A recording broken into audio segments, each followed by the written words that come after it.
खबरें जो हमें सीधा जोड़ती हैं आपसे, जिनका आपकी जिंदगी पर होता है सीधा असर। खबर का मतलब है एक भरोसा, और आपका भरोसा है हमारी जिम्मेदारी। ATL टीवी, भरोसा अलवर का। नमस्कार, आप देख रहे हैं ATL न्यूज और आपके साथ मैं हूं रविंद्र तिवारी। पेश है आज की हेडलाइंस।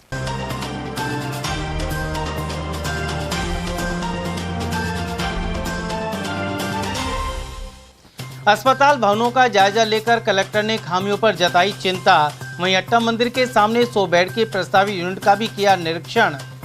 तेज रफ्तार ट्रक ने कामगार को कुचल छीना, 4 मासूमों का सहारा। भिवाड़ी में सामने आया हादसा। लगातार चोरियों ने सुरक्षा व्यवस्था पर उठाए सवाल। अपना घर शालीमार के बाशिंदों ने जताया आक्रोश। और लाल प्याज उत्पादक किसानों के अरमानों पर फिरा बारिश का पानी। मेवात इलाके में भी हुआ खासा नुकसान। और अब जानते हैं खबरों को विस्तार से। जिला कलेक्टर अर्तिका शुक्ला ने अलवर में अस्पताल भवनों का निरीक्षण कर कार्यों की प्रगति और कमियों पर चिंता जताई। उन्होंने सामान्य और शिशु चिकित्सालय के निर्माणाधीन भवनों के साथ साथ जर्जर हो चुके भवनों का निरीक्षण किया। इस अवसर पर PMO डॉक्टर सुनील चौहान, सार्वजनिक निर्माण विभाग और UIT के अधिकारी भी मौजूद रहे।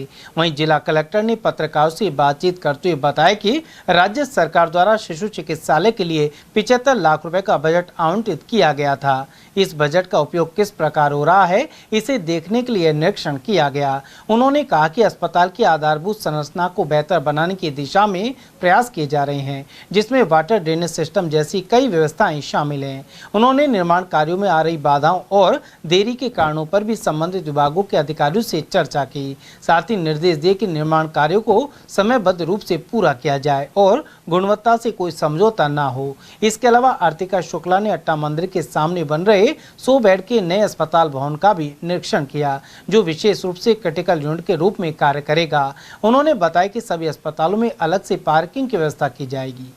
आज निरीक्षण सिर्फ इस पर्पज से किया है कि जितने इंफ्रास्ट्रक्चर वर्क अभी अस्पताल में चल रहे हैं उनकी क्या प्रगति है वो हम हर महीने इंफ्रास्ट्रक्चर वर्क्स का देखते तो हैं, लेकिन फील्ड पे आके आज इसलिए किया कि कुछ इनके डिपार्टमेंटल इश्यूज थे। शिशु चिकित्सालय में आप सबको विदित है राज्य सरकार की बजट घोषणा भी है उन्नयन की, जिसके लिए अभी राज्य सरकार से 75 लाख रुपए की सैंक्शन भी आई है। तो एक तो ये देखना था कि 75 लाख में क्या बन रहा है और उसके काम की क्या स्थिति है। तो वो टेंडर के स्थिति पे आ चुका है वर्क, जो इनकी एक तो क्षतिग्रस्त रूम्स हैं OPD के और वार्ड के, लेकिन उससे भी ज्यादा जो आवश्यकता है वो पूरे ही उस परिसर के पानी के ड्रेनेज के इश्यूज हैं। कई जगहों पे प्लास्टर के इश्यूज हैं। तो वो जो PWD की चौकी है उसकी स्थापना की प्रगति भी देखी, और अगर किसी और मद से शिशु चिकित्सालय का अपग्रेडेशन हो सकता है तो उसकी आज मैंने संभावनाएं ढूंढने के लिए एक अभी मैं बैठक भी करूंगी।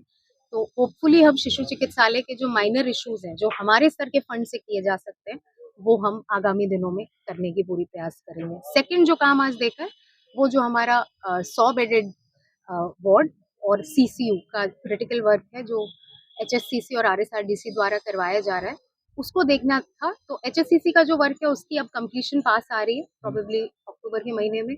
उसकी प्रगति देखिए, 1-2 इश्यूज हैं वो रिजॉल्व करने, और जो 100 बेडेड है वो हमारे लिए बहुत क्रिटिकल है, क्योंकि जब ये बनेगा तभी हम कोई और जगह के वार्ड्स को यहाँ शिफ्ट करके नेक्स्ट को इंफ्रास्ट्रक्चर का वर्क ले पाएंगे। इसके लिए हमें प्रगति को और तेज करना है। वही निर्देश दिए हैं कि जो 31 दिसंबर तक टाइमलाइन खिंच गई है उसको ग्रैप के पाबंदियों के पहले कंप्लीट करने की पूरी कोशिश की है। अच्छा, इसको लेकर इस तरह का मामला रहेगा? बिल्कुल, क्योंकि अलवर में ग्रैप की जो पाबंदी है वो सबको विदित है, वो कोई एक अनफोर्सीन इमरजेंसी नहीं होती है। तो मेरा हमेशा इनके इंजीनियर्स से सभी से यही कहना रहा है कि हम ग्रैप को ध्यान में रखते हुए क्वालिटी पे विशेष फोकस रखते हुए टाइमलाइन फॉलो करें। जहाँ तक क्वालिटी के इश्यूज हैं, अगर कोई भी चीज डिफेक्ट लाइबिलिटी पीरियड में है तो हम उसी एजेंसी पे पेनल्टी या बिना पेनल्टी के भी उनका जो पोर्शन है काम करने का वो करवाते हैं। अभी जो आपने बताया वो अभी मैं जाऊंगी वहाँ पे चेक करने। अभी वो बिल्डिंग हैंडओवर भी नहीं हुई है, तो अगर कोई इश्यूज है तो अभी उसको रिजॉल्व करेंगे। भिवाड़ी में पिछली रात एक परिवार पर कहर बनकर टूटी। गत रात जेएनएस इंस्ट्रूमेंट कंपनी के बाहर तेज रफ्तार ट्रक ने कामगार जितेंद्र गिरी को कुचल डाला। वे चौपान की स्थित एसी कंपनी से ड्यूटी पूरी कर घर लौट रहे थे। हादसे के बाद पुलिस ने शव को जिला अस्पताल मोर्चरी में रखवाया। उधर जितेंद्र के घर मातम पसर गया। 4 मासूम बच्चे दरवाजे पर पिता की राह देख रहे थे, वहीं पत्नी चीख चीख कर बेसुध हो पाई। जितेंद्र अपने बच्चों की पढ़ाई और घर के खर्च के लिए दिन रात मेहनत करता था।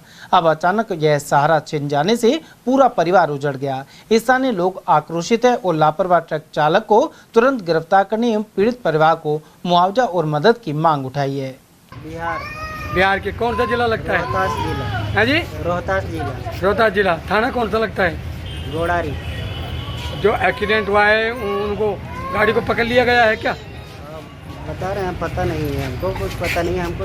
1:30 बजे फ़ोन आया था हमारे पास। 1:30 बजे। अच्छा, तो आपने एफआईआर दिए क्या थाने में? मैंने नहीं दिया, वही लोग गए। अलवर के सदर थाना क्षेत्र स्थित अपना घर शालीमार कॉलोनी में गत रात्रि चोरी की वारदात ने सुरक्षा व्यवस्था की पोल खोल दी।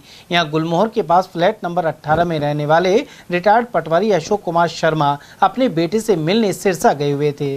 रात को लौटने पर उन्होंने देखा कि घर के ताले टूटे हुए हैं और अंदर का सामान बिखरा पड़ा है। पीड़ित ने बताया कि चोर घर से कीमती गहने और अनेक सामान लेकर फरार हो गए। उधर लोगों का कहना है कि कॉलोनी में मेंटेनेंस के नाम पर सिर्फ खाना पूर्ति की जा रही है, न तो गश्त होती है, न ही सीसीटीवी की समुचित व्यवस्था है। वहीं पीड़ित की शिकायत पर सदर थाना पुलिस ने मौका मुआयना कर जांच शुरू कर दी है। जी बाबू जी, क्या नाम है आपका? अशोक कुमार शर्मा। कहाँ के निवासी हैं आप? ये गुलमोहर 18, अपना घर शालीमार। क्या घटना हुई पूरी? हम कल बाहर गए हुए थे, कल शाम को आए जब गेट का ताला टूटा हुआ था और गेट टूटा हुआ था। उसके बाद भीतर आए तो भीतर सामान फैला हुआ था सब अलमारियों का, और उसमें से एक पजेर 2 और एक कान के जोड़ी और चुटकियां और 3-4 हज़ार रुपए थे, वो नहीं मिले, वो चोरी हुई। करीब कितने की चोरी हुई है? अब ये सब मिला करके करीब 50-1 हज़ार तो हो गए होंगे, और गेट तोड़ के बिल्कुल। पुलिस को सूचना दी आपने? हाँ, पुलिस को सूचना कल शाम को दी थी ना। उधर अपना घर शालीमार स्थित नॉर्थ जोन मेंटेनेंस ऑफिस क्षेत्र में चोरी की वारदात के बाद स्थानीय लोग आक्रोशित हो उठे। मोहल्ले वासियों ने सोसाइटी अध्यक्ष जेपी रघुवंशी से मुलाकात कर अपनी पीड़ा बताई। उन्होंने कहा कि रोजाना सफाई कर्मचारी बदले जाते हैं और असामाजिक तत्वों का जमावड़ा बना रहता है।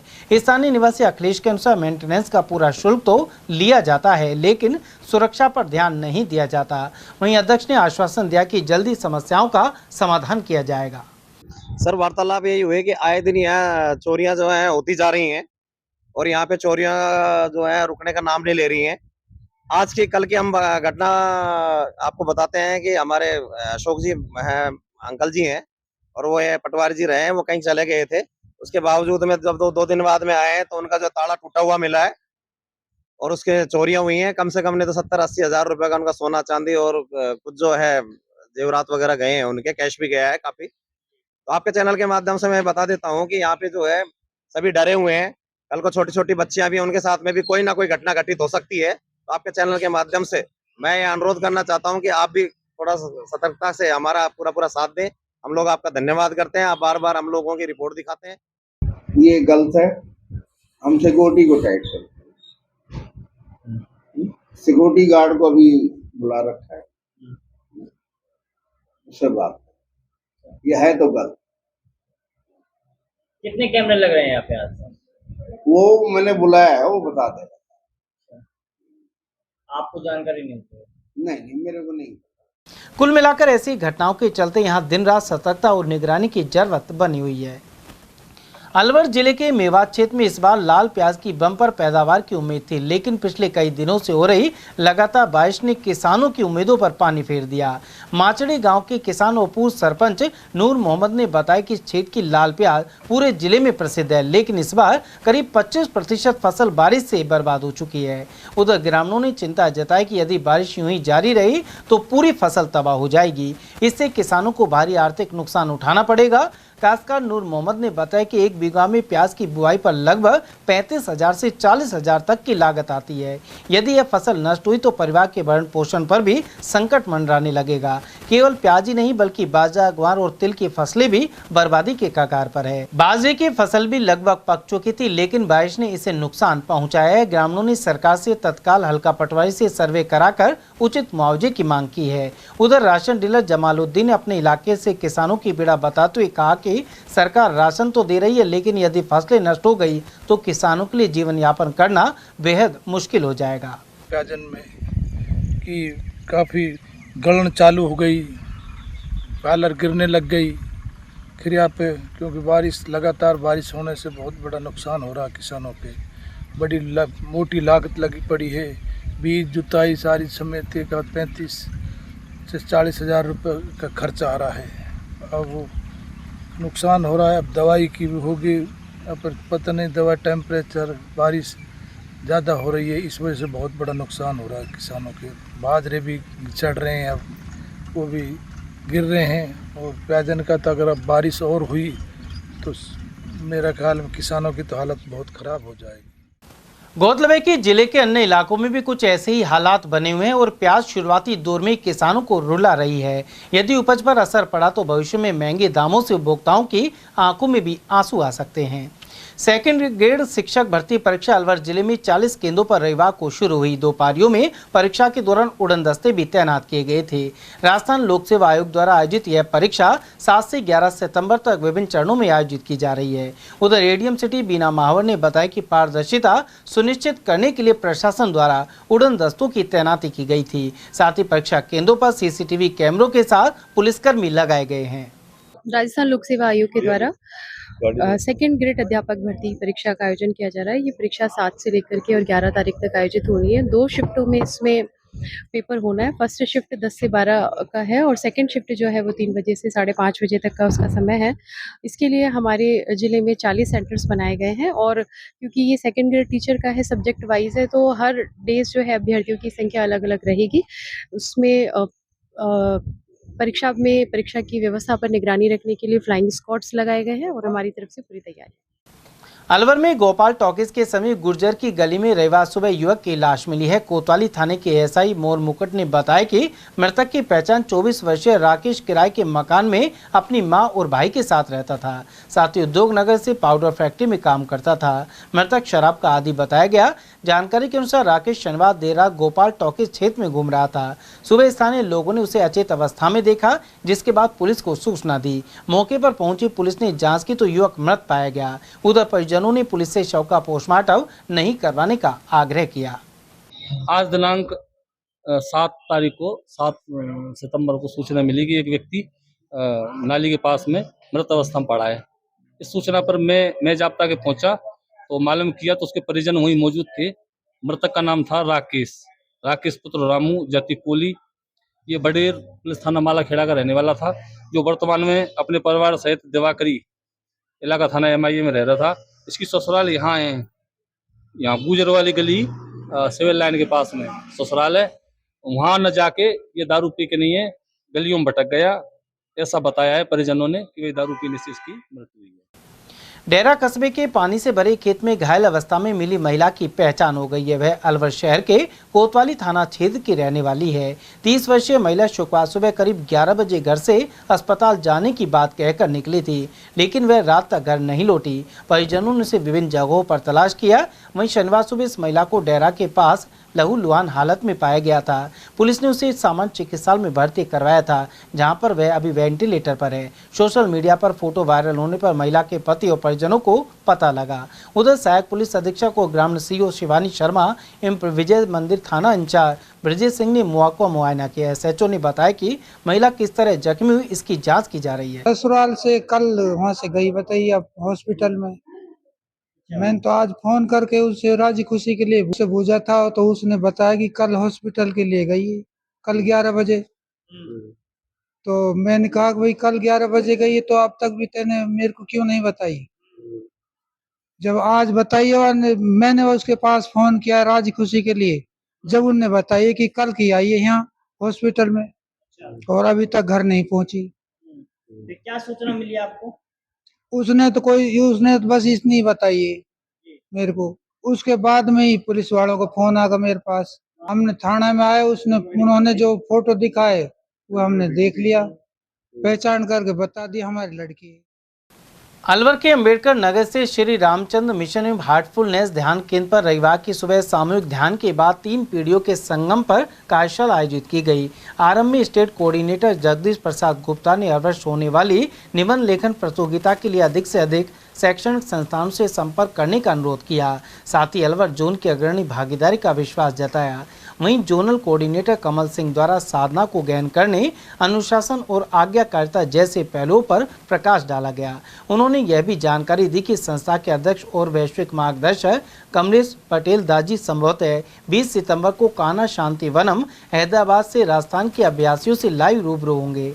इस दौरान में प्रश्नों के जरिए आने वाली जिज्ञासाओं का समाधान करेंगे। वहीं हेमनारायण सेन द्वारा मंच संचालन किया गया। इस मौके पर 3 पीढ़ियों के संगम पर हुई कार्यशाला में 65 वर्ष से अधिक आयु के अभ्यासियों ने अपने अनुभवों से मार्गदर्शन किया। साथ ही बताया कि हार्टफुलनेस ध्यान पद्धति की साधना उन्हें कैसे मदद की। बुजुर्ग अभ्यासियों ने संयुक्त परिवार में रहने के लाभ बताते हुए अपने अनुभव साझा किए। साथ ही कहा कि वर्तमान में बच्चों को पढ़ाई और जॉब के लिए बाहर जाना पड़ता है, लेकिन उन्हें बाहर रहकर भी वर्चुअल एवं भावनात्मक रूप से जुड़ा रहना चाहिए।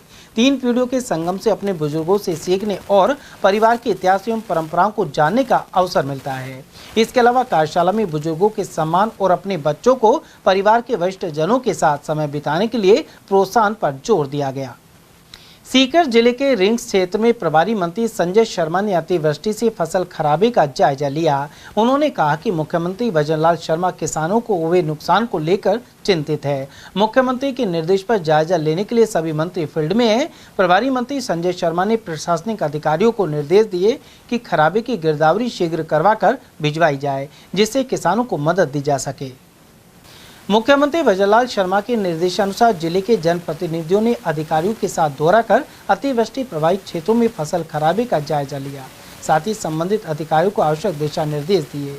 इनमें कटुमर विधायक रमेश खींची और रामगढ़ विधायक सुखन सिंह ने अपने अपने इलाकों में निरीक्षण किया। साथ ही गिरदावरी रिपोर्ट बनाने और मकान एवं पशु हानि के प्रस्ताव तैयार करने की हिदायत दी। इस दौरान कटुमर उपखंड अधिकारी श्याम सुंदर चेतीवाल, रामगढ़ उपखंड अधिकारी अमित मीणा सहित तहसीलदार अंकित गुप्ता, मांगीलाल मीणा और आर.के. यादव आदि मौजूद रहे। जिला कांग्रेस कमेटी ने आरोप लगाए कि आमजन की योजना को मुख्यमंत्री बंद कर रहे हैं और नाम बदल रहे हैं। जिला अध्यक्ष योगेश मिश्रा के अनुसार गहलोत सरकार ने अल्प आय वर्ग को 100 यूनिट बिजली निःशुल्क दी थी, लेकिन राज्य सरकार ऐसा नहीं करना चाहती है और इसलिए सोलर लाइट लगाने के लिए दबाव डाला जा रहा है, जबकि सोलर का पूरा खर्च राज्य सरकार को वहन करना चाहिए। वहीं बेहद तेज गति से चलने वाले स्मार्ट मीटर भी थोपे जा रहे हैं। इसी तरह 25 लाख का स्वास्थ्य बीमा सिर्फ 5 लाख का कर दिया गया। जिला अध्यक्ष मिश्रा ने कहा कि अलवर में स्मार्ट मीटर को जबरन लगाने का प्रयास हुआ तो पार्टी आंदोलन करेगी। सर, भजनलाल सरकार में जिस तरह से स्मार्ट मीटर लगाए जा रहे हैं और जनता में आक्रोश है, कई जगह आंदोलन हो रहे हैं। गहलोत सरकार ने फ्री बिजली देने का काम किया था, लेकिन अब स्मार्ट मीटर जबरन लगाए जा रहे हैं। आप पार्टी के जिला अध्यक्ष हैं, क्या कहना चाहिए? देखिए, एक बार इन्होंने बीच में 2-3 महीने पहले भी स्मार्ट मीटर लगाने की कोशिश करी, जनता जनार्दन ने विरोध किया। कुछ टाइम ये लोग बैकफुट आ गए, इन्होंने फैसला वापस ले लिया और स्मार्ट मीटर का कोई तुक भी नहीं है। एक तरफ तो अशोक गहलोत जी की सरकार ने लोगों को 100 यूनिट तक की बिजली फ्री करी थी और वो कार्यक्रम चला भी था। दुर्भाग्यवश हमारी सरकार नहीं बन पाई। पर्ची से माननीय भजनलाल जी मुख्यमंत्री बन गए। अब भजनलाल जी से मेरा तो आपके चैनल के माध्यम से निवेदन है कि महाराज इस प्रदेश की जनता पर रहम करो और अननेसेसरी के वजन इस जनता पर मत थोपो। स्मार्ट मीटर जिस कंपनी को इन्होंने ठेका दिया है, वो कंपनी एक बार ब्लैक लिस्टेड भी ये लोग कर चुके थे, काम नहीं करती, बड़ी कंपनी है और उन मीटरों की स्पीड इतनी तेज है कि जितनी यूनिट बिल आदमी खपत करता है उससे ज़्यादा यूनिटें वो दिखाता है। डबल स्पीड से वो स्मार्ट मीटर चलता है। तो इस प्रदेश की जनता ने बीजेपी का ऐसा कुछ बिगाड़ा नहीं जो इतना अन्याय अनुसार कर रही है। और अब तो एक फरमान जारी और कर दिया इन्होंने, कल का है परसों का है, कि जो स्मार्ट मीटर का विरोध करे उसके खिलाफ नियम अनुसार कानूनी कार्रवाई करो। तो ये जनता जनार्दन है, तुम कानूनी कार्रवाई और कर लो 2-2.5 साल 3 साल कर लो, उसके बाद जनता तुम्हारे खिलाफ कार्रवाई करेगी। राज कांग्रेस का बनेगा, कांग्रेस राज आएगा तो हम निश्चित रूप से हमारे बड़े नेताओं से कह करके और ये स्मार्ट मीटरों को बंद करवाएंगे। सर आपको लगता है सरकार जबरन पुलिस या कानून के भय से ये मीटर लगाना चाहती है? देखिए, अब राज का रास्ता तो सिर के ऊपरों को होता है। कोई राजा अच्छा होता है, जनता जनार्दन के सुख दुख को समझता है, उनकी भावनाओं को समझता है, उनका अनुरूप कार्य करता है। कोई राजा तानाशाह बन के और जनता को प्रताड़ित करता है। अब भारतीय जनता पार्टी के राजा तानाशाह बन करके और जनता से दादागिरी कर रहे हैं कि अगर कोई मना करे तो उसके खिलाफ कानूनी कार्रवाई करो और जबरन उसके यहाँ स्मार्ट मीटर लगाओ। ये प्रजातंत्र में उचित बात नहीं है। ये कोई अंग्रेजों का राज नहीं है। प्रजातंत्र होता है जनता का राज, जनता के द्वारा जनता के लिए। राज्य स्तरीय अंडर 16 क्रिकेट प्रतियोगिता में भाग लेने के लिए अलवर टीम का चयन हो रहा है। इसके लिए रजिस्ट्रेशन की प्रक्रिया 7 और 8 सितंबर को सुबह 11 से शाम 4 बजे तक होगी। खिलाड़ी आवश्यक दस्तावेजों के साथ टेलको चौराहे स्थित सारिका यादव फार्म हाउस पहुंचकर पंजीकरण करवा सकते हैं। जिला क्रिकेट संघ से जुड़े रजनीश बांगा ने बताया कि अब तक 35 खिलाड़ी पंजीकरण करा चुके हैं। इस प्रतियोगिता से जिले के युवा खिलाड़ियों को राज्य स्तरीय मंच पर प्रतिभा दिखाने का अवसर मिलेगा। जिला क्रिकेट अलवर संघ के अध्यक्ष श्रीमान मोहित यादव जी के नेतृत्व में आज अंडर 16 बॉयज़ गर्ल्स के रजिस्ट्रेशन हो रहे हैं और पिछले दिनों भी जो रजिस्ट्रेशन और जो टेस्ट, जो ट्रायल, जो गेम्स में बिल्कुल फेयर डीलिंग चल रही है। मोहित यादव जी, बड़े फख्र की बात है कि हमारे जिला क्रिकेट संघ के अध्यक्ष बने हैं। उनके नेतृत्व में जो बच्चा परफॉर्मेंस कर रहा है, चाहे वो बॉलिंग में कर रहा है, बैटिंग में कर रहा है, फील्डिंग में कर रहा है, वो बच्चे आगे जा रहे हैं। तो इसलिए बहुत ही फेयर चल रहा है। आज रजिस्ट्रेशन है, अभी करीब 35 अभी आधा घंटा ही हुआ है, 35 बच्चों ने रजिस्ट्रेशन हो चुका है और अभी काफ़ी बच्चे आ रहे हैं। शाम के 5 बजे तक है, 2 दिन का ये रजिस्ट्रेशन है और उसके बाद इनके नेट पे जो भी ट्रायल होगी, फिर आगे टीम बनेगी, मैचेस होंगे। एक बच्चा जो परफॉर्म करेगा, याद रहे, वही बच्चा आगे जाएगा। बहुत ही फेयर हो रहा है काम। और वहीं जिला पावर लिफ्टिंग एसोसिएशन की ओर से रविवार को अग्रसेन मार्ग स्थित अग्रवाल स्कूल में बेंच प्रेस चैंपियनशिप का आयोजन किया गया। इसमें सब जूनियर, जूनियर, सीनियर और मास्टर्स वर्ग के खिलाड़ियों ने भाग लिया। आयोजन सचिव आशीष जैमन ने बताया कि विजेता और चयनित खिलाड़ी कोटा में राज्य स्तरीय प्रतियोगिता में प्रतिनिधित्व करेंगे। ये जिला स्तरीय सब junior, junior, senior, master bench press power lifting प्रतियोगिता का आयोजन कराया जा रहा है, जो कि अग्रवाल स्कूल के अंदर बस स्टैंड के पास अलवर में कराया जा रहा है। इस प्रतियोगिता के अंदर अलवर जिले के खिलाड़ी भाग ले रहे हैं। ज्यादा से ज्यादा लोग तहसील स्तर पर, पंचायत स्तर पर, ग्रामीण स्तर पर लोग आए हुए हैं और यहाँ पे ये प्रतियोगिता का आयोजन सुबह 7 बजे से किया। विद्यालय समिति के अध्यक्ष महोदय वो गेस्ट रहे हैं, मुख्य अतिथि रहे हैं, प्रधानाचार्य साहब ओम प्रकाश जी अग्रवाल जी रहे हैं और इस प्रतियोगिता के विजेता खिलाड़ियों का चयन राज्य स्तरीय प्रतियोगिता के लिए किया जाएगा, जो कि कोटा में आयोजित की जाएगी 18 से 19 सितंबर में। और यहाँ से जो खिलाड़ी जाएंगे, चयनित खिलाड़ी, वो अलवर जिले का प्रतिनिधित्व करेंगे और ज्यादा से ज्यादा पदक लाने की कोशिश करेंगे। मैं आशीष जैमन, अंतर्राष्ट्रीय खिलाड़ी अलवर। यहाँ पे 8 कैटेगरीज हैं। 8 कैटेगरी में बालक और बालिका वर्ग के खिलाड़ी हैं। हर जैसे सब जूनियर में 8 है, जूनियर में 8 है, इस तरीके से चयन किया जाएगा अलवर जिले की टीम का और ज्यादा से ज्यादा पदक लेके आएंगे और ये भी दावा करते हैं कि अलवर जिले को चैंपियनशिप की खिताब पे कब्जा किया जाएगा। श्राद्ध पक्ष रविवार से शुरू हो गए। इस अवसर पर गायत्री मंदिर में गायत्री परिवार से जुड़े सदस्यों और अन्य लोगों ने पूर्णिमा का श्राद्ध तर्पण और हवन यज्ञ किया। यहाँ मौजूद कृष्ण कुमार मिश्रा के अनुसार 21 सितंबर तक यह सिलसिला चलेगा। इसके लिए कोई भी व्यक्ति सुबह 7 बजे मंदिर में आकर श्राद्ध तर्पण कर सकते हैं। साथ ही पूजन सामग्री गायत्री परिवार की ओर से उपलब्ध कराई जाएगी। गायत्री मंदिर अरवल में पिंडदान और तर्पण का क्रम आज से प्रारंभ हुए।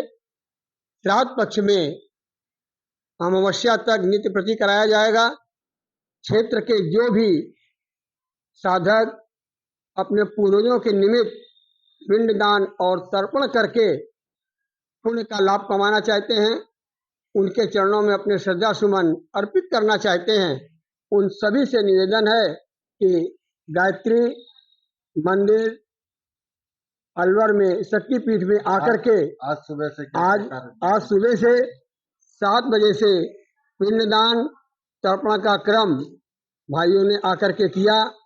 पिंडदान कराया गया, तर्पण कराया गया, गायत्री यज्ञ कराया गया। कल से भी इसी क्रम में चलेगा। जो भी साधक यहाँ आना चाहते हैं 6:30 बजे गायत्री मंदिर के अंदर प्रवेश कर जाएंगे। 7 बजे यहाँ पे कार्यक्रम निश्चित समय पे विधिवत शुरू कर दिया जाएगा। भारत सरकार द्वारा खेलो इंडिया के तहत आयोजित अस्मिता बैडमिंटन लीग अलवर के जयकृष्ण क्लब में शनिवार को संपन्न हो गई।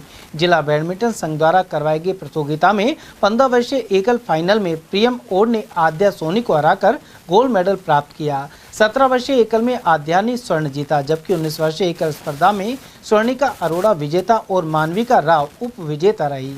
समापन समारोह में संघ के अध्यक्ष राजेश गुप्ता, अंतर्राष्ट्रीय बैडमिंटन खिलाड़ी राजकुमार जैन, संघ के वरिष्ठ उपाध्यक्ष रमेश चौधरी और कोषाध्यक्ष संजय बांगा ने मेडल एवं प्रमाण पत्र प्रदान किए, जबकि कपिल सैनी मुख्य निर्णायक रहे।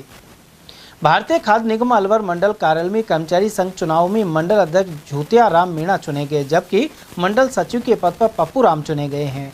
निर्विरोध रूप से नवनिर्वाचित झूतिया राम मीणा ने बताया कि निर्वाचन अधिकारी संदीप यादव, क्षेत्रीय कार्यालय जयपुर के प्रतिनिधि हिमांशु की उपस्थिति में चुनाव संपन्न हुए। अध्यक्ष के अनुसार वे कर्मचारी हितों के लिए हर संभव प्रयास करेंगे। अलवर के मालवीय नगर स्थित वैष्णव कुंज में वाल्मीकि समाज द्वारा श्री गणेश महोत्सव मनाया गया। इस दौरान मुख्य अतिथि कांग्रेस जिला अध्यक्ष योगेश मिश्रा रहे, जबकि विशिष्ट अतिथि के रूप में आशीष बहाल, मनोज शर्मा, गोपाल शर्मा, सरपंच जमशेद, धर्मेंद्र अदलका, सोनिया सारासर और रामप्रकाश शर्मा रहे।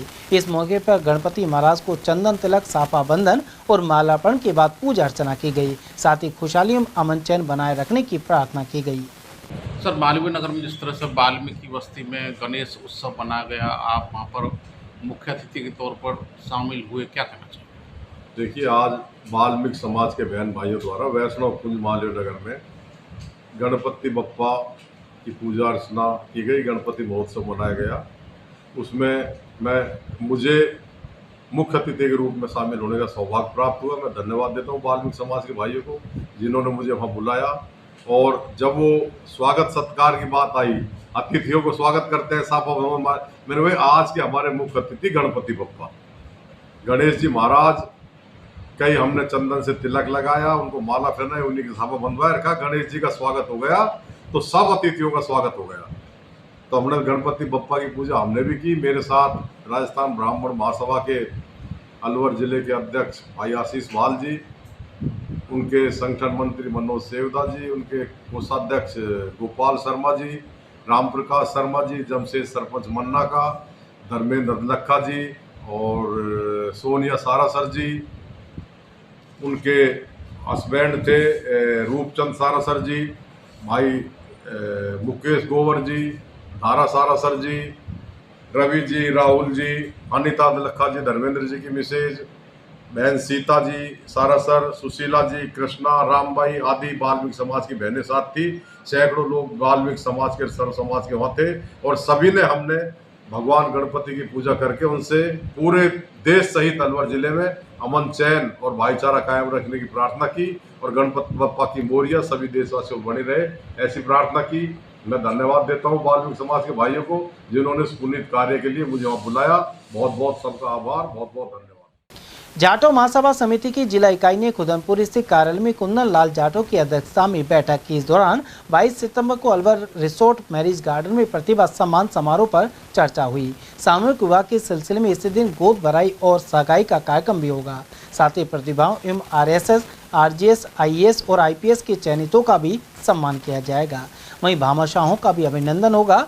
बैठक में युवा पीढ़ी को संस्कारवार मनाने, कुरीतियों को दूर करने और सदस्यता अभियान पर भी चर्चा हुई। इस दौरान मनीराम जाटव, जय सिंह जाटव, राजेंद्र कुमार, मोहनलाल वर्मा, गुमान सिंह, धर्मपाल सिंह, पदम कुमार, शिवराम जाटव और कैलाश चंद वर्मा आदि ने अपने विचार रखे। सर, आज समाज की बैठक है, कितने मुद्दों पर चर्चा हुई, क्या कहना?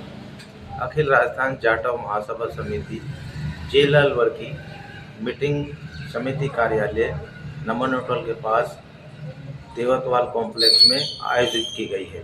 मीटिंग का जो मेन मुख्य उद्देश्य है, 22 सितंबर 2025 को प्रतिभा सम्मान समारोह किया जाएगा। साथ ही उसमें ऐसी प्रतिभाओं को आमंत्रित किया गया है जिन्होंने IAS, RAS, RJS में नियुक्ति प्राप्त की है। इसके अलावा उच्च शिक्षण संस्थानों में जिन प्रतिभाओं ने प्रवेश लिया है, IIT, JEE, नीट या अन्य कोई संस्थान, उसके अलावा स्नातकोत्तर में जिन्होंने 75% अंक या इससे अधिक प्राप्त किए हैं, उन सभी का, साथ ही कक्षा 10 एवं 12वीं में जिन बच्चों के 80% या इससे अधिक अंक प्राप्त हैं, उन सभी प्रतिभाओं का समिति की ओर से 22 सितंबर 2025 अलवर रिसोर्ट मैरिज होम जो 200 फुट रोड पर है, वहां पर आयोजित किया जाएगा। इसके अलावा समाज के ऐसे भामाशाह व दानवीर जो इस कार्यक्रम को सफल बनाने में अपनी नेक कमाई में से आर्थिक या अन्य कोई सहयोग दे रहे हैं, उन सभी का भी यहाँ पर सम्मान किया जाना प्रस्तावित है। उसी दिन गोद भराई एवं सगाई का कार्यक्रम उन जोड़ों को किया जाएगा जो 9 नवंबर को होने वाली शादी से पूर्व जिनका अब तक रजिस्ट्रेशन हो चुका है। सर, इसमें जो प्रतिभा सम्मान समारोह में अतिथि के तौर पर कौन कौन बता रहे हैं? अतिथि के तौर पर मुख्य अतिथि के तौर पर हमने हमारे कैबिनेट मंत्री माननीय भूपेंद्र यादव जी को निमंत्रण पत्र भेज दिया है। उसके अलावा शहर के विधायक और राज्य मंत्री परम सम्मान्य संजय शर्मा जी एवं अन्य जो हमारे समाज के गणमान्य जनप्रतिनिधि और अधिकारी कर्मचारी हैं, उन सभी को इसमें आमंत्रित किया गया है। इसके अलावा हमारी कोशिश ये रहेगी कि नए नियुक्त जितने भी जनप्रतिनिधि हैं या अन्य कोई प्रतिभाएं हैं, उन सबको इसमें आमंत्रित करें। रामगढ़ क्षेत्र में और समाज की बहुत सी महिलाएं बेरोजगार होने के कारण दूसरे राज्यों में मजदूरी के लिए पलायन को विवश हैं। जिला और महासभा जिला अध्यक्ष कश्मीर सिंह के अनुसार समाज में बेरोजगारी काफ़ी ज़्यादा है, वहीं स्थानीय स्तर पर महिलाओं को रोजगार की व्यवस्था होनी चाहिए। इसके लिए आदिशक्ति फाउंडेशन और समाज सेवा समिति की ओर से प्रयास किए जा रहे हैं। साथ ही हस्तकला भी इसका जरिया है, क्योंकि ग्रामीण महिलाएं इसमें निपुण होती हैं। कश्मीर सिंह ने सरकार से इस दिशा में मदद की अपेक्षा की है। सर, ओड समाज का देखा जाता है कि मजदूरी के लिए बाहर जाते हैं, पंजाब, गुजरात वगैरह, मध्य प्रदेश भी जाते हैं, कई बार पलायन भी होता है, बेरोजगारी ज़्यादा है, क्या कहना चाहिए? ये ओड समाज का ज़्यादातर प्लान होता है और ये हमने जब से अध्यक्ष बने इस पे हमारा दर्द है कि हमारा समाज बाहर न जाए। समाज बाहर जाने से हमारा एक बहुत बड़ा नुकसान होता है कि शिक्षा का, उनके साथ साथ बच्चे भी बाहर चले जाते हैं जिससे कि उनकी शिक्षा नहीं हो पाती, वो अनपढ़ ही रह जाते हैं। इस पर हमने विचार किया कि समाज को यहीं रोका जाए, उनको अपना रोजगार यहीं पर उपलब्ध करवाया जाए। इस पर हमने कई नेताओं से संपर्क किया, पर वहाँ से हमें कोई मदद नहीं मिली। पर हमने एक NGO से मदद मांगी और NGO आदिशक्ति दिल्ली की संस्था है, राष्ट्रीय लेवल की है। उन्होंने कहा कि हम आपकी मदद करेंगे, आप हमें इसका प्लेटफॉर्म दीजिए। हमने 10-12 गांव में संपर्क किया, वहाँ जाके देखा कि लेडीज खुद ही एक्सपर्ट हैं ऐसी चीज़ें बनाने में, ऐसा सामान बनाने में जिनको मार्केट नहीं मिल रही है। हम उस मार्केट को ढूंढ रहे हैं। अगर हमें मार्केट मिल गया तो हम मिलके और संस्था के साथ समाज का प्लान रोक सकते हैं। अगर हमें थोड़ी सरकार की मदद मिल जाए तो हमारा समाज का प्लान रुक जाएगा और यही हमारी सोच है। सर, आपको लगता है कि महिलाएं जो घरों में रहती हैं बहुत सारी चीज़ें बना सकती हैं, कपड़ों से संबंधित, मिट्टी से संबंधित, और भी बहुत सारी चीज़ें हैं जो महिला घर में लकड़ी की भी बना सकती हैं, छोटी मोटी चीज़ें। आपको लगता है कि सरकार अगर उनको ट्रेनिंग देकर उनका अगर सामान को बेचने की व्यवस्था करवा दे तो महिलाओं को स्थानीय स्तर पर भी रोजगार मिल सकता है? अगर इस तरह से सरकार मदद करे तो यहाँ की लेडीज घर पर बहुत चीज़ें ऐसी हैं जो कि इतनी अच्छी बनाती हैं, जो कि उन पर मार्केट मिल जाए तो बहुत बड़ा अचीवमेंट होगा। क्योंकि हमने देखा कि उनका जो कलाकारी ये हमारे बाज़ार में ऐसी नहीं है। वो लेडीज खुद बना रही है, लकड़ी से बना रही है, उसके साथ मिट्टी से बना रही हैं। श्री श्याम मित्र मंडल अलवर द्वारा 5 अक्टूबर को शाम मनोहर महोत्सव का आयोजन होगा। यह कार्यक्रम श्री श्याम मंदिर शिवाजी पार्क में संपन्न होगा। इस महोत्सव का निमंत्रण श्री खाटू श्याम प्रभु को दिया गया है। इस कार्यक्रम में कलकत्ता से शुभम रूपम, जयपुर से उमा लहरी एवं अलवर से संजय शर्मा भजनों की प्रस्तुतियां देंगे। इस अवसर पर मंडल के सभी पदाधिकारी उपस्थित रहे। पुरुषार्थी धर्मशाला के अध्यक्ष प्रेम गांधी की अध्यक्षता में आम सभा बुलाई गई। इसमें समाज के सभी भामाशाहों ने भाग लिया। इस दौरान निर्णय हुआ कि पंजाब में बाढ़ आपदा के चलते आगामी दशहरा पर्व सादगी से मनाया जाएगा। शांति कुंज से पुरुषार्थी गर्ल्स हॉस्टल में भव्य हॉल बनाने का निर्णय लेकर समिति का भी गठन किया गया। इसके अलावा पिछले 1.5 वर्ष में हुए विकास कार्यों का लेखा जोखा प्रस्तुत किया गया। अंत में राजेंद्र आहूजा ने आभार जताया। बैठक में केएल अरोड़ा, सतीश भाटिया, चरणजीत सिंह जुनेजा, परमजीत सिंह गोगिया, रोशन लाल बख्शी, गिरिराज बाली और कपिल गुलाटी आदि मौजूद रहे। समाचार में वक्त तो चला एक छोटे से अल्प विराम का। आप बनी रहिए ATL टीवी के साथ। आपके अलवर शहर में पहली बिग धमाका सेल। प्लास्टिक, स्टील, क्रॉकरी के सामान अब आपके अलवर शहर में एक ही छत के नीचे। प्लास्टिक सामान जैसे पानी की बोतलें, बाल्टी, नहाने का mug, dustbin, lunch box, drawing box, मसालादानी, नमकदानी, जग, जार, डब्बे, ग्लास, कप, बच्चों की गुल्लक, खिलौने, डिजाइनिंग टोकरी, कपड़ा ब्रश, दांतों की ब्रश, चाबी की चेन, चाकू, कैंची, नेल कटर, आलू कटर, चकला बेलन, चाय ट्रे और नए तरीके के गमले और भी बहुत कुछ।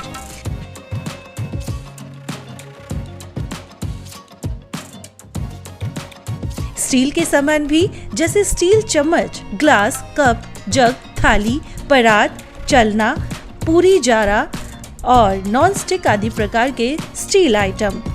यह सेल कुछ ही समय के लिए है। समय है प्रातः 9 बजे से रात्रि 9:30 बजे तक। पता नोट करें, पुरुषार्थी धर्मशाला, विवेकानंद चौक, Ashoka talkies, Alwar.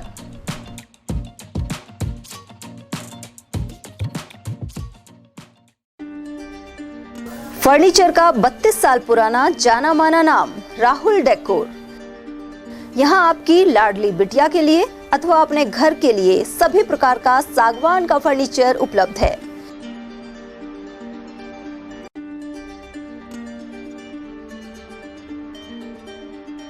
Double bed, dressing table, sofa set सागवान एवं कपड़े वाले तथा सेंटर टेबल, भट्टी कलर, स्टील अलमारी, ब्रांडेड एवं सॉफ्टी फोम के गद्दे आपकी नाप तोल से बनाए जाते हैं।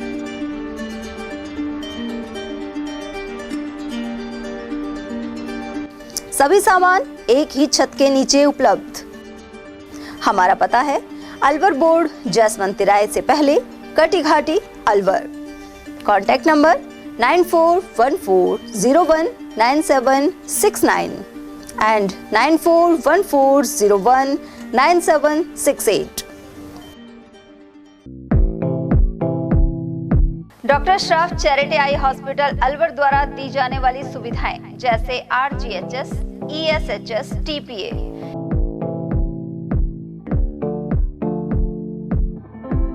इसके अलावा registration, OPD service, OT ward, store एवं अलवर जिले में first time low vision clinic की सुविधा दी जा रही है। लो विजन एड क्लिनिक जो दिव्यांग बच्चों जिनकी निगाह बहुत सारे इलाज के बाद भी कम रह जाती है, उस ऐसे मरीजों के लिए या ऐसे बच्चों के लिए जो बेस्ट पॉसिबल जो डिवाइसेस होते हैं वो हमारे पास अवेलेबल है, जिससे हम ऐसे बच्चों का मदद कर सकते हैं। ऑप्थेल्मोलॉजी डॉक्टर द्वारा चिन्हित मरीज लो विजन क्लिनिक की सुविधा उठा सकता है। हमारे यहाँ विभिन्न प्रकार की जांचें जैसे OCT, RFNL, VFA, B scan, YAG laser, A scan की सुविधा उपलब्ध है। हमारा पता है doctor Shroff charity eye hospital, Subhash Nagar, NEB road, Alwar, Rajasthan. Contact number 014423705559। हीरे, सोने, चांदी के जेवरातों के विक्रेता दुर्गा प्रसाद सुनील दत्त ज्वेलर्स, बजाजा बाजार, अलवर।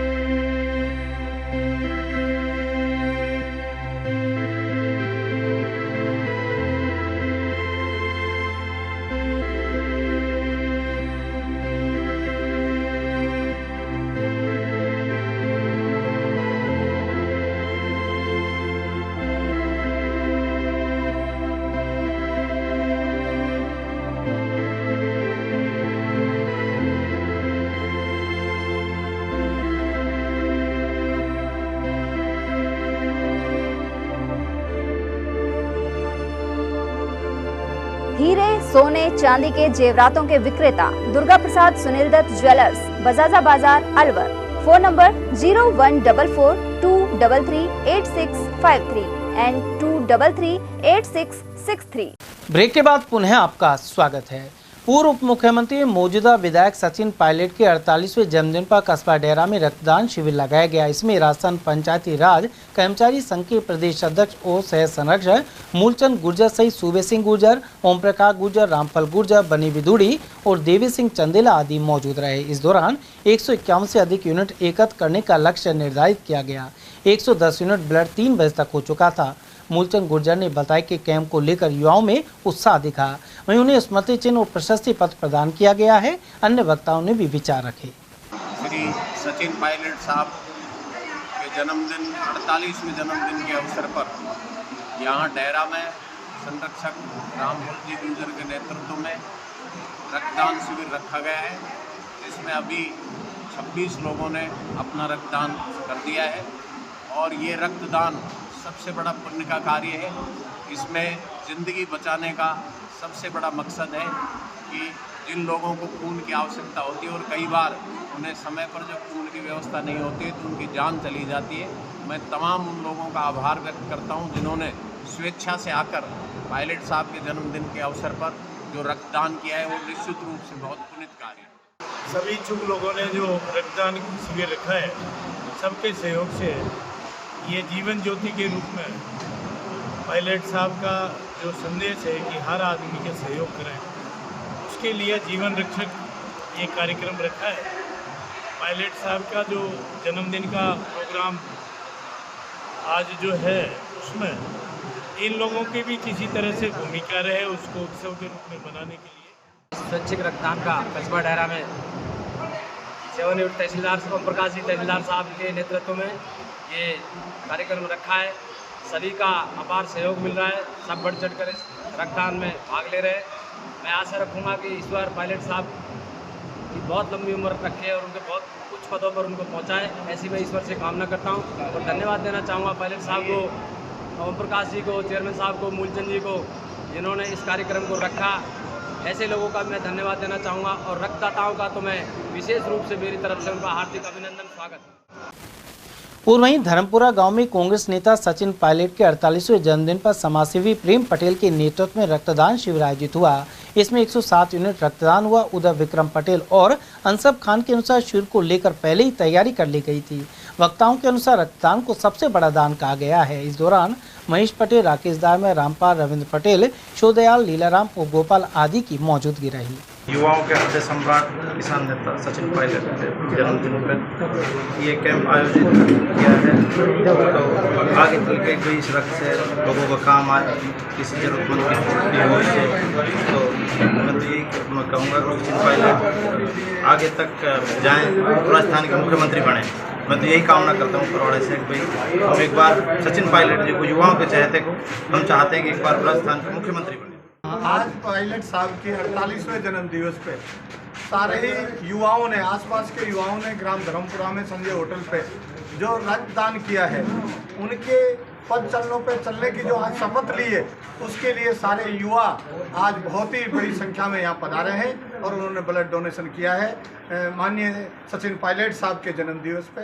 पायलट साहब आज देश के लोकप्रिय किसान नेता आदरणीय सचिन पायलट जी के 48वें जन्म दिवस पर अलवर ग्रामीण क्षेत्र के तमाम युवा साथियों ने रक्तदान शिविर में आयोजन किया है और बढ़ चढ़ के युवाओं ने भाग लिया है। और मुसीबत में जिन रक्तदाताओं के अभाव के कारण मरीजों को ऐसी मुसीबतों का सामना करना पड़ता है, ऐसे उन योद्धाओं के काम आ सके ऐसा रक्तदान हम युवाओं ने पायलट साहब के जन्मदिन पर करके और एक संदेश दिया है कि मुसीबत में पायलट साहब के तमाम कार्यकर्ता उन लोगों के साथ हैं जो रक्त के अभाव में किसी भी तरीके के परेशानियों का सामना नहीं करना पड़े।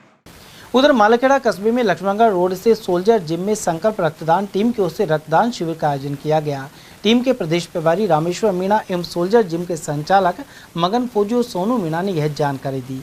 उन्होंने बताया कि 31 रक्तवीरों ने रक्तदान किया। इनमें 10 ने पहली बार ब्लड डोनेट किया है। सभी को स्मृति चिन्ह देकर सम्मानित किया गया। जिला ओड महासभा ने गोंदगढ़ के ग्राम तिलवाड़ में बारिश के कारण नुकसान की मुआवजे की मांग उठाई है। जिला अध्यक्ष कश्मीर सिंह के अनुसार तिलवाड़ में करीब 20 मकानों को क्षति पहुंची है। ऐसे में सरकार को सर्वे करवाकर मकान दुरुस्त करने के लिए आर्थिक सहयोग प्रदान करना चाहिए। सर, अलवर की पंचायत समिति जो गोविंदगढ़ का तिलवाड़ गांव है, उसमें जिस तरह से बारिश से मकानों में नुकसान हुआ है, किस किस के नुकसान हुआ है, कितना नुकसान हुआ है, आप समाज के अध्यक्ष क्या जानकारी? ऐसे है कि हम 3-4 दिन से उस एरिया में समाज के काम से घूम रहे थे। हमने जब देखा कि तिलवाड़ गांव में 15-20 मकान अचानक वहाँ फट गए और लोगों ने अपना सामान बाहर निकाल लिया और दूसरी जगह शिफ्ट होने की तैयारी कर रहे। जब उनसे संपर्क किया कि क्या हुआ कि मकान फट गए, जिसका कोई भी प्रशासन का न तो कोई अधिकारी पहुंचा न किसी नेता ने जाके संपर्क किया। वो लोग अपने बेघर होकर किसी धर्मशाला में स्कूल में शरण ले रखी है और उनकी वो वीडियो मैंने आपको डाल दी है। और इस तरह के समाज का बड़ा भारी नुकसान हुआ है तिलवाड़ गाँव में। सर कितने घरों का नुकसान है? कम से कम 20-25 घरों का नुकसान है। अब आप इसमें सरकार से क्या चाहते हैं? हम सरकार से चाहते हैं कि उन लोगों की मदद की जाए और उन गरीब परिवारों को रहने के लिए कोई व्यवस्था की जाए जो घर से बेघर हो गए हैं। सर इसके अलावा जो मकानों का नुकसान हुआ, आप चाहते हैं कि सर्वे के आधार पर उनको आर्थिक सहायता दी जाए, मकान का मेंटेनेंस किया जाए? हाँ, इस तरह से कोई सरकार करे, उसकी आर्थिक सहायता करे तो उनका कुछ गुजारा चल सकता है, उनका काम चल सकता है। क्योंकि इस टाइम वो इस सोच रहे हैं कि मकान में जाएं तो कहीं दबने जाएं और कहीं जनहानि न हो जाए। और बाहर रहने के लिए ऐसी व्यवस्था है नहीं स्कूल के अलावा। स्कूल में पढ़ाई है, बच्चों की शिक्षा खराब होती है, इसलिए वो बाहर ही रह रहे हैं। सर राजस्थान की विधानसभा में भी इस बात पर हंगामा है कि जो पीड़ित परिवार हैं जिनके मकान खराब हो गए हैं या मकान गिर गए हैं, दरार चल गई है, उनको आर्थिक मदद दी जाए।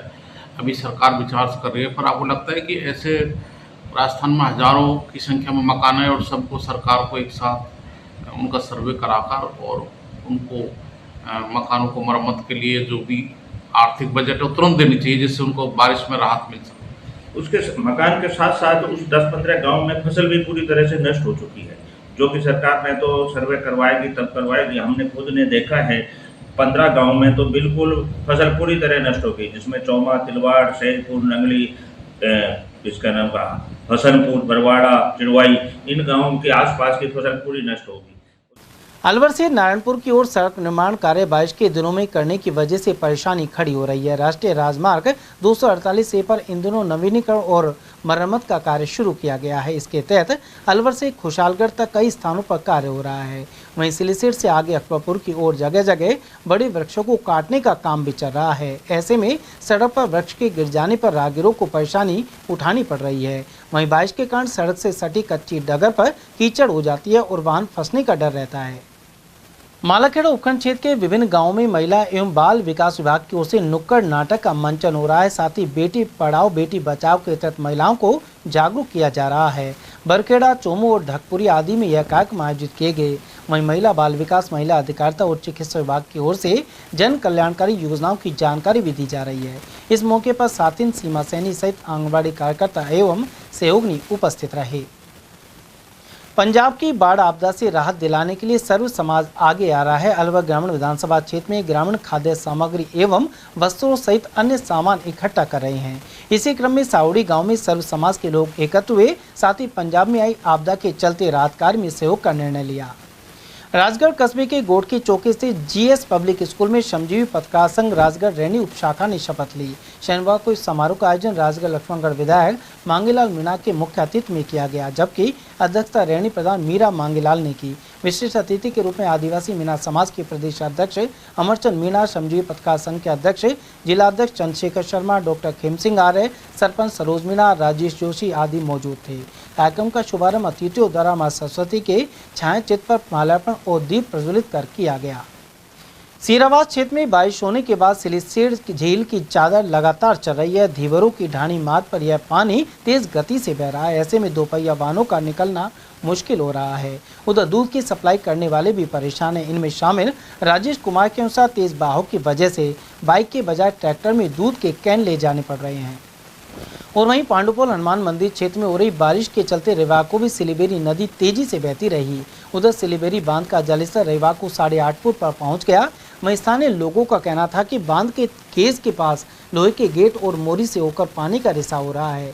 ऐसे में बांध का पूरा भरना मुश्किल है। उधर जल संसाधन विभाग के अधिकारी पवन कुमार के अनुसार रिसाव रोकने के प्रयास किए गए हैं। उधर सिलीबेरी के भाव क्षेत्र में नाहर शक्ति पांडुपुर हनुमान मंदिर को जाने वाले मार्ग पर लोग जान को जोखिम में डाल रहे हैं। ये लोग यहां बहाव क्षेत्र में नहाते हुए दिखाई दिए, जबकि गत दिनों इस इलाके में फंसे लोगों को रस्से की सहायता से बाहर निकाला गया था। सिलीबेरी बांध है, जिसमें ये जो नया बांध है सिलीबेरी के नाम से जाना जाता है। इसकी जो दूसरी साइड की मोरी है, इसकी जो मोरी थी वो चोरी हो चुकी है। इसको हमने काफ़ी बार प्रशासन को भी अवगत कराया लोगों ने, पर इस पर कोई ध्यान नहीं दिया जा रहा है। अभी इसके बाहर की तरफ से भी पानी जा रहा है और जो दूसरी मोरी है उसमें से भी पानी का निकास हो रहा है। प्रशासनिक अधिकारी यहाँ आके कोई मौका मुआवना नहीं कर रहे हैं, जिससे ये पता लगाया जा सके कि क्या कारण रहा, कैसे हुई। कोई FIR नहीं है, कोई कुछ नहीं है, ना किसी के द्वारा ध्यान दिया जा रहा है।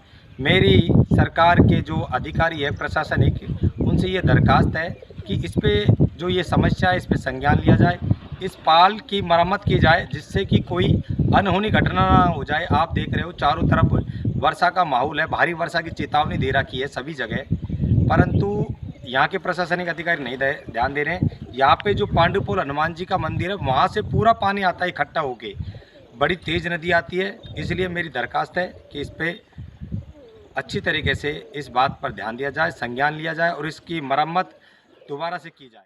उमरेड में महिला अधिकारिता विभाग द्वारा नुक्कड़ नाटक के माध्यम से योजनाओं की जानकारी दी गई। सरपंच बबीता पटेल ने कन्या भ्रूण हत्या और बाल विवाह के दुष्परिणामों की जानकारी दी।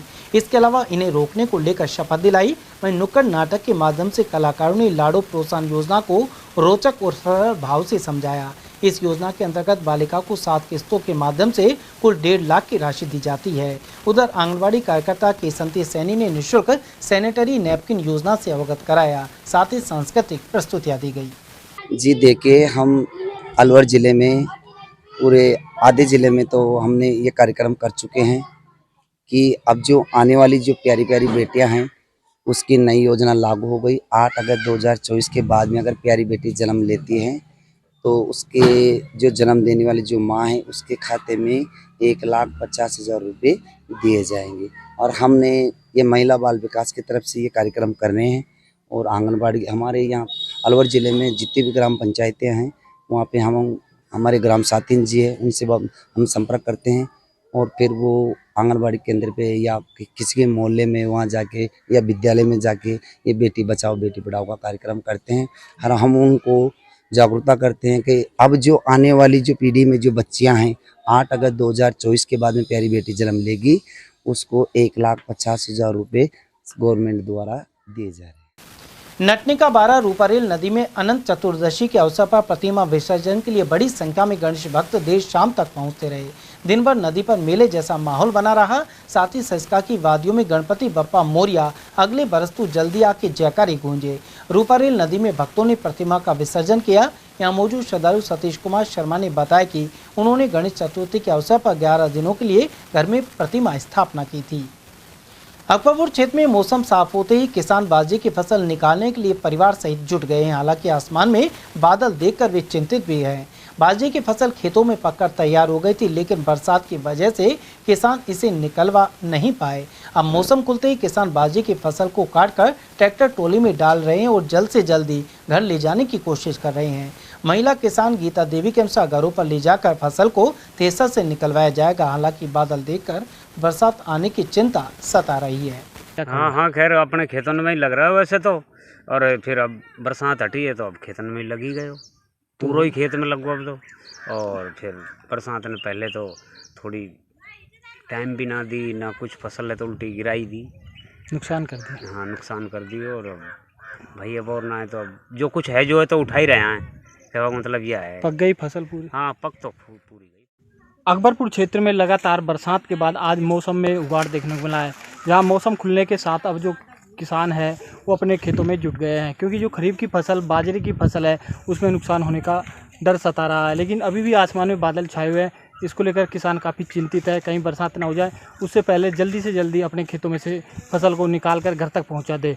जिसमें हम दिखाते जो ट्रैक्टर खड़ा हुआ है और हाथ के ट्रैक्टरों में अपनी बाजरे की फसल को डाल रहे हैं, क्योंकि ट्रैक्टर में डालकर वो घर सुरक्षित ले जाएंगे। तो ऐसे में किसान काफ़ी चिंतित है और मौसम भी लगातार बरसात का हो रहा है और आसमान में बादल छा रहे हैं। तो किसान अपने खेतों में मजदूरों को लगाकर जल्दी से जल्दी अपनी बाजरे की फसल है उसको निकलवाने में जुटे हुए हैं। अपनी बाजरे की फसल है साहब, इसको लगाने लग रहे हैं और गड़बड़ ज़्यादा हो रहा है, फसल में नुकसान भी बहुत ज़्यादा हो लिया। कितने बीघे में लगाई थी आपने? 1 बीघे रे। और भी लगा रखी होगी करीब 5-6 बीघा और हाँ, और भी है 5-6 बीघे बाजरे को रखा है। तो बरसात लगातार कितने दिन तक हुई थी? अब इसको तो कम से कम महीना 1.5 महीना हो लिया बरसात होते होते, और अब आज मौसम से रामगढ़ क्षेत्र के ग्राम नंगली अलावड़ा में रामलीला मंचन का शुभारंभ श्री गणेश पूजन में फीता काटकर किया गया। नगर पालिका चेयरमैन प्रतिनिधि बलिराम सैनी ने मुख्य अतिथि के रूप में पूजा अर्चना की। इस मौके पर विशिष्ट अतिथि के रूप में भीम आर्मी के अध्यक्ष राम निवास बरवाड़ा, बिल्लू शर्मा, प्रभु दयाल मेघवाल, धनीराम सैनी, जुम्मा खान आदि मौजूद रहे। वहीं मुख्य अतिथि ने भगवान श्री राम के जीवन से प्रेरणा लेने का आह्वान किया। इस मौके पर रामलीला कमेटी के अध्यक्ष अमरचंद सैनी के अलावा अन्य लोग मौजूद रहे। रामगढ़ कस्बे स्थित दिगंबर जैन मंदिर में दशलक्षण महापर्व का समापन हो गया। इस दौरान सभी शावक शाविकाओं और बच्चों ने व्रत उपवास किया। वहीं आकाश जैन पिछले 11 वर्षों से लगातार दशलक्षण महापर्व पर 10 दिन तक निर्जला उपवास रखते हैं। इसका समापन उन्होंने मंदिर पूजन के साथ किया। जैन धर्म का दशलक्षण महापर्व 10 दिन तक कार्यक्रम आयोजित हुए, जिसका आज समापन श्री दिगंबर जैन मंदिर रामगढ़ में हुआ। दशलक्षण महापर्व हमें आत्मा की शुद्धि और हमें जो जाने अनजाने में जो गलती हो जाती है उस गलती का निर्वहन किस प्रकार से हम करें, एक मानवता के नाते हम अपने जीवन को कैसे जिएं, ये 10 दिन हमें सिखलाया जाता है। और आज सभी ने, महिला पुरुष बच्चे सभी ने जो 10 दिन तक उपवास किए उनका समापन किया। इसी दौरान कस्बा रामगढ़ के जैन समाज के आकाश जैन ने भी दशलक्षण महापर्व में 10 दिन तक निर्जला उपवास किए, जिसका आज समापन किया। रामगढ़ से विश्वास नगर में भीम आर्मी की बैठक जिला अध्यक्ष रामनिवास बरवाड़ा की अध्यक्षता में संपन्न हुई। इस दौरान डॉक्टर भीमराव अम्बेडकर की प्रतिमा के समक्ष पुष्प अर्पित कर उनके जीवन पर प्रकाश डाला गया। जिला अध्यक्ष ने संगठन को गांव-गांव तक पहुंचाने पर जोर दिया। एडवोकेट नवल सिंह, प्रभुदयाल सिंह, रवि वर्मा, सुरेंद्र वर्मा, डॉक्टर पवन, कमल कुमार और मांगेलाल आदि इस दौरान मौजूद रहे। राजगढ़ कस्बे के गणेशपोल स्थित रिद्धि सिद्धि विनायक गणेश मंदिर ट्रस्ट की ओर से 11 दिवसीय गणेश जन्मोत्सव समारोह संपन्न हो गया है। समापन पर झरना धाम पर गणेश प्रतिमा विसर्जन किया गया। मंदिर महंत त्रिलोक शर्मा एवं आचार्य अजय शास्त्री ने बताया कि इस मौके पर रथ में विराजमान गणपति की शोभा यात्रा प्रमुख मार्गों से होते हुए झरना धाम पहुंची। शोभा यात्रा में गणेश जी, राम लक्ष्मण, सीता माता, हनुमान जी और शिव पार्वती की आकर्षक झांकियां सजाई गई। मारपीट के मामले में कार्रवाई नहीं होने पर रविवार को गुर्जर समाज के लोगों ने नौगावा थाने का घेराव किया। यहां मौजूद प्रकाश गुर्जर ने बताया कि गत दिनों लोगों ने विजेंद्र गुर्जर के घर पर आकर लाठी डंडों एवं फरसी से हमला कर दिया था। साथ ही औरतों के साथ भी मारपीट कर अभद्र बर्ताव किया गया, लेकिन रिपोर्ट दर्ज कराने पर भी कार्रवाई का अभाव बना हुआ है। मेरा नाम प्रकाश गुर्जर है, मैं नौगांव का रहने वाला हूँ। 9 तारीख को घटना हुई थी विजेंद्र गुर्जर घर पे, तो 40 से 50 लड़के आए थे, जिसमें लड़के थे खत्रियों के लड़के भी थे, ठाकुरों के भी थे, मालियों के भी थे। उन्होंने घर पे आके लेडीजों से और हमारे साथ मारपीट की। मारपीट करने के बाद हम थाने में आए। 3 बार हम थाने में आ चुके हैं, कोई कार्रवाई नहीं हुई है। जब भी हम थाने में आते हैं हमको झूठा आश्वासन दे करके वापसी भेज दिया जाता है। मतलब प्रशासन यहाँ का भ्रष्ट हो चुका है पूरा, और उनको नेताओं की सपोर्ट है। हमारे चेयरमैन साहब है नौगांव के, वो उनको सपोर्ट कर रहे हैं और मतलब उन्होंने भ्रष्टाचार फैला रखा है, गुंडागर्दी उठा रखी है। ग्रुप बना रखा है उन लोगों ने। 40 से 50 आदमी आते हुए हथियार, वो फर्जी लेकर डंडे लेकर मतलब हम चक्कर काट के पागल हो चुके हैं। हमारे थाने की तरफ से कोई कार्रवाई नहीं हो रही है बिल्कुल भी। तो राखी के दिन हमारे घर पर हादसा हुआ, मतलब विजेंद्र गुर्जर के घर पर, तो मैं वहीं मौजूद था। तो उसमें मतलब खत्री भी थे और माड़ी भी थे और ठाकर भी थे। तो हमने आके मतलब कार्यवाही करवाई। तो हम आए थे पहले, तो उसके बाद 2 बार समाज आ चुकी है, तो उसके बाद अब तक कोई कार्रवाई नहीं हुई। हमारी महिला के ऊपर हाथ उठाए हैं, हमारी बहनों के ऊपर हाथ उठाए, भाई के ऊपर हाथ उठाए, सिर फूटे हैं। अब तक कोई कार्रवाई नहीं। और घर के ऊपर हमला हुआ, भीतर घर में घुसे हैं, तो अब तक कोई कार्रवाई नहीं हुई है। इस थाने में हम 3 बार आ चुके हैं अब तक। बड़ौदा में स्थित महात्मा गांधी विद्यालय में जिला माध्यमिक और उच्च माध्यमिक फुटबॉल एवं योगासन प्रतियोगिता शुरू हो गई है। प्रधानाचार्य राजेंद्र चौधरी ने बताया कि इसमें 17 और 19 वर्ष आयु वर्ग में छात्र छात्राएं भाग ले रही हैं। इसका शुभारंभ मां सरस्वती के चित्र के समक्ष दीप प्रज्वलित किया गया, जबकि मुख्य अतिथि रामगढ़ विधायक सुखन सिंह रहे। खैरतल तिजारा जिला प्रभारी सचिव इकबाल खान ने कई जगह निरीक्षण कर जर्जर भवनों को कंडम घोषित करने में तुड़वाने के निर्देश दिए हैं। वे शनिवार को आंगनबाड़ी केंद्र बासकपाल नगर और कृष्णबास बालिका विद्यालय में पहुंचे, साथ ही पाया कि दोनों भवन अत्यधिक जर्जर अवस्था में हैं और बच्चों एवं कार्मिकों की सुरक्षा को खतरा है। प्रधानाचार्य ने बताया कि सुरक्षा की दृष्टि से बच्चों को दूसरे स्कूल में शिफ्ट कराया गया है। इस पर उन्होंने अधिकारियों को दोनों केंद्रों को कंडम घोषित करने और नए भवन संबंधी प्रस्ताव को लेकर निर्देश दिए। इस दौरान अतिरिक्त जिला कलेक्टर शिवपाल जाट और उपखंड अधिकारी मनीष कुमार जाटव सहित अन्य अधिकारी मौजूद रहे। उधर जिला प्रभारी सचिव चिकित्सा शिक्षा आयुक्त इकबाल खान ने खैरतल स्थित कृष्णलाल शास्त्री दरबार गौशाला का भी निरीक्षण किया। संचालक ने बताया कि गौशाला में वर्तमान में लगभग 600 गायें संरक्षित हैं। प्रभारी सचिव ने गौशाला परिसर में साफ सफाई पर विशेष ध्यान देने के निर्देश दिए, साथ ही गायों के लिए पर्याप्त मात्रा में चारे की उपलब्धता पर भी जोर दिया। निरीक्षण के दौरान उन्होंने राजस्व विभाग के अधिकारियों और ग्रामवासियों से वार्ता की और प्रभावित किसानों की समस्याएं सुनी। ग्रामवासी रामफल ने प्याज एवं बाजरे की फसल को लेकर नुकसान से अवगत करवाया। श्री श्याम नवयुग मंडल विवेकानंद चौक की ओर से 24वां विशाल श्याम वंदना महोत्सव 9 सितंबर को विवेकानंद चौक पर होगा। इससे पहले सोमवार को भव्य रथ यात्रा निकाली जाएगी। विवेकानंद चौक से आरंभ भव्य निशान और रथ यात्रा शहर के मुख्य मार्गों से निकलेगी, साथ ही दिव्य दरबार भी सजाया जाएगा।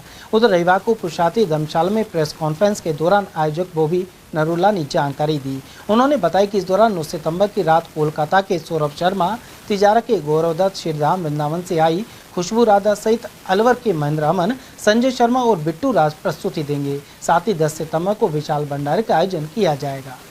हर वर्ष की बात है, इस वर्ष भी 9 सितंबर को 24वां विशाल वंदना महोत्सव विवेकानंद चौक पर आयोजित होने जा रहा है। भव्य रूप में ये प्रोग्राम आयोजित होगा। पिछले विगत 23 वर्षों से लगातार हमारी विशेषता ये रही है कि हम एक ही डेट को पिछले 23 सालों से 9 सितंबर को ही कीर्तन करते आए हैं। भव्य 3 दिवसीय प्रोग्राम है। 8 तारीख को शोभा यात्रा है, 9 तारीख को बाबा का कीर्तन है भव्य, 10 तारीख को विशाल भंडारा है। तो सभी शहरवासियों से हमारा प्रार्थना है कि ज़्यादा से ज़्यादा संख्या में पधार कर इस कीर्तन को सफल बनाएं। हमेशा साथ दिया है उन्होंने, तो अब भी साथ दें। चलते चलते एक बार फिर से नजर डाल लेते हैं आज की हेडलाइंस पर।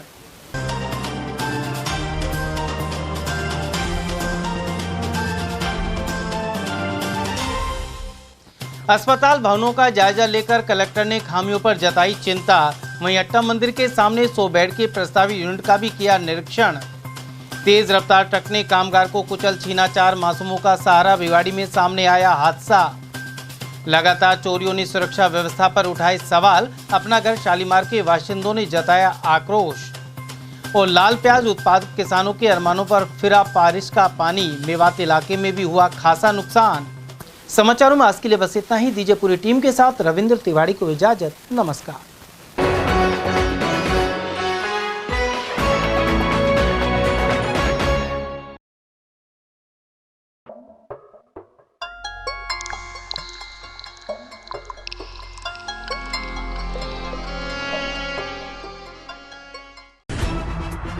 खबरें जो हमें सीधा जोड़ती हैं आपसे, जिनका आपकी जिंदगी पर होता है सीधा असर। खबर का मतलब है एक भरोसा, और आपका भरोसा है हमारी जिम्मेदारी।